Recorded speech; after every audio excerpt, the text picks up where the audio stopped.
Wait. Watch this. When the president is in East Palestine, will he drink the water there? I hate my job. I mean, look. I fucking hate this job. What I can tell you is...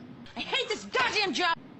The president's focus has been to do everything that he can to support this community from day one. We get what's going on the ground. We understand what's going on. That's why we've had the EPA. That's why we had DOT. That's why we had HHS. That's why we've had FEMA on the ground. You know, this is not about some sort of like political stunt here. Well, I'm sure he was kidding. This is not what this is about. Does it just suck being you?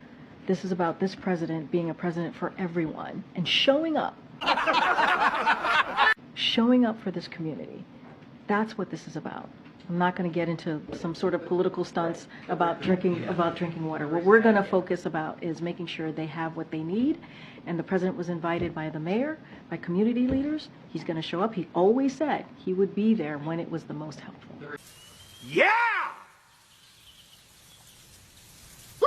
Yes, nobody is buying these. I mean, nobody is buying these. It is insane. During this election year, Biden changed his mind. I think we saw Trump going to this location. According to this article recently published by CNN, Biden to head to East Palestine 1 year after train derailment, after facing intense pressure to visit. Now you can understand exactly what is going on here. During this election period, he suddenly realized, oh, there is something I never did.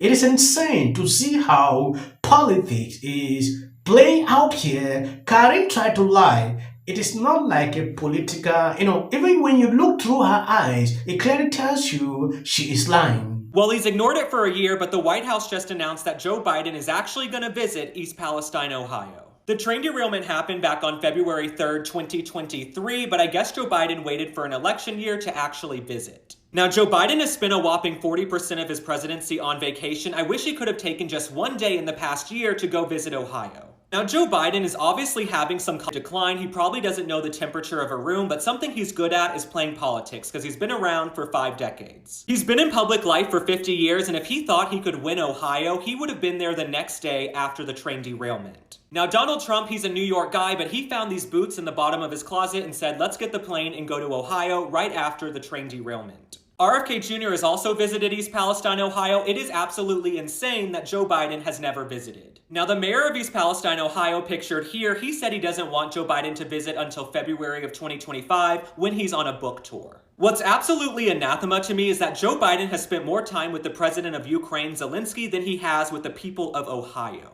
If Joe Biden has time to go visit Nantucket and stay in a $34 million mansion owned by David Rubenstein, then he has time to take a day to go visit Ohio. It has also been over a year since Joe Biden visited the southern border. Our president is MIA. He's missing in action. We never see him. We really don't have a president at this point. The people of Ohio have toxic waste and sludge pouring into their communities. The prices of their homes have plummeted because they cannot sell them, and Joe Biden is busy hanging out with billionaires, going to fundraisers, and going on vacation. At this point, Joe Biden does not need to visit East Palestine, Ohio. He can stay at the White House, he can go take a nap, he can go on vacation, but you do not need to step foot in the state of Ohio. The East Palestine, Ohio train derailment is kind of like a metaphor for Joe Biden's presidency. Something went way off track, people are suffering, and Joe Biden doesn't even care. Alright, thank you guys for liking and following. Drop a comment and tell me how you feel about this situation. I think Joe Biden should just stay home. I'm sending love to everyone in Ohio. I have some family from Ohio. I will see you guys. Yes, when you take a look at how these insane ladies are spewing out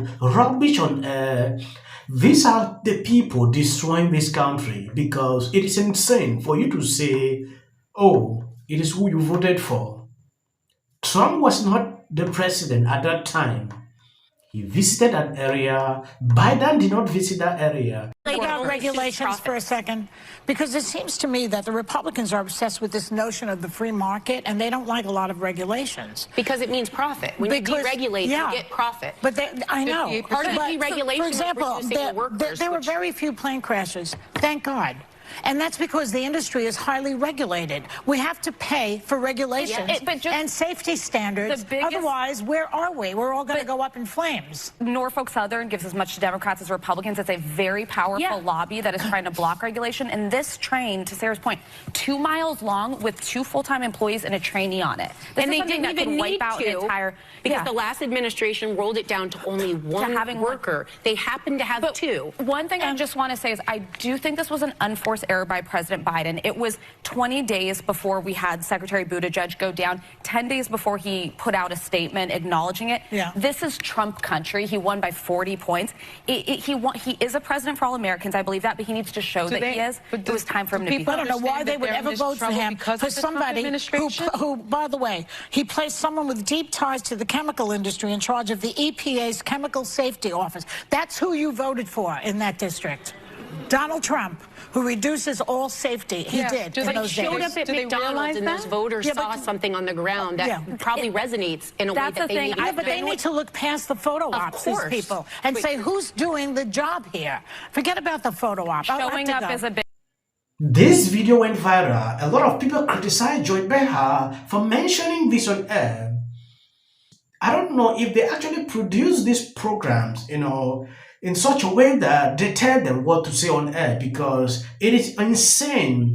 Biden is the president of the whole country, not for a particular group of people. When something happens, he needs to take care to make sure everyone in that location is fine. Take a look at what is happening in Hawaii. A lot of these families are still suffering. Some are vowing they can never vote for Biden again as a result of that neglect. He neglected them. I'm saying this on Twitter on a daily basis, how people are complaining this area, they know what is going on. This is just to cover up because he received massive criticism on social media. So going there now, it's just to tell the people what they already know, because you cannot impress them even if you give them 1 million. About 4 weeks ago, the East Palestine mayor released a statement about this possibly happened. The president is always welcome to our town, he said. That being said, I don't know what he would do here now. We're going on a year and nothing from the White House. The best time for him to come would be February of 2025 when he's on his book tour. Kelly Saberi of Fox Business caught up with him after the news today. Take a listen. I wrote a letter to him about a month ago saying that, I think he needed to come. And I was gracious in the letter. I think he needs to see what's going on here. Do you still stand by that comment about the book tour? I 100% stand by the comment about the book tour. I think that's the best time for him personally is, his Joe Biden. That's the best time for Joe Biden to come. I think the best time for him to come would have been whenever this happened. So the mayor making his feelings clear. Well, we don't know. And the question for President Biden today is, what took so long? That is how politicians operate. When there is something, they pretend like they care. If Biden actually cared about these people, he could have been there ever since, not now. Okay, some families have recovered, they are fine now. What will you do? Will you be able to drink the water in this area? That is a question that passes through my mind. If you claim to be the president, you should not do this just for pictures and things like that, for campaigns. I bet you if something happened today, which I don't pray for, Biden will be there the next day because this is election period.